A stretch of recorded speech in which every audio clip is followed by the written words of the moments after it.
দারিদ্র্য বিমোচনে সারা দেশে সমবায়ের ধারণা ছড়িয়ে দেওয়ার আহ্বান জানিয়েছেন প্রধানমন্ত্রী শেখ হাসিনা। সকালে গোপালগঞ্জের টুঙ্গিপাড়ায় আমার বাড়ি আমার খামার প্রকল্পের সদস্যদের সঙ্গে মতবিনিময়ে এ আহ্বান জানান তিনি।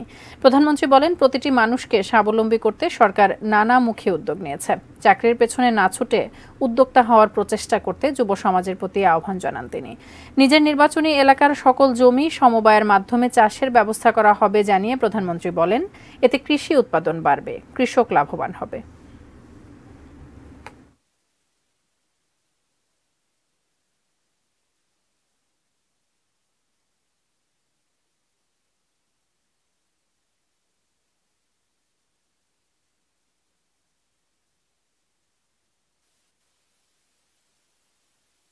মুজিবুর রহমান আমাদের স্বাধীনতা দিয়ে গেছেন।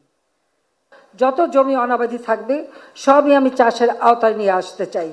সেখানে যাদের যাদের জমি আছে একসাথে চাষ হবে, যে ফসল আসবে যার যার জমির ভাগ অনুযায়ী সে ভাগ পাবে, আর কিছু আমরা রেখে দেব।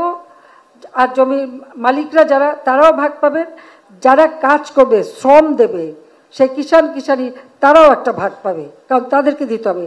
আর আমাদের এই সমবায়ের কাছে রাখা হবে যে কৃষি উপকরণ ক্রয় করা, মেশিনপত্রগুলিকে সেগুলি সংরক্ষণ করা এবং যথেষ্টভাবে ব্যবহার করা। সেইভাবেই আমরা যদি করতে পারি, আশা করি বাংলাদেশের কোনো মানুষ আর দরিদ্র থাকবে না, কারো কাছে মাথা নিচু করে চলতে হবে না, মাথা উঁচু করে চলতে পারবে।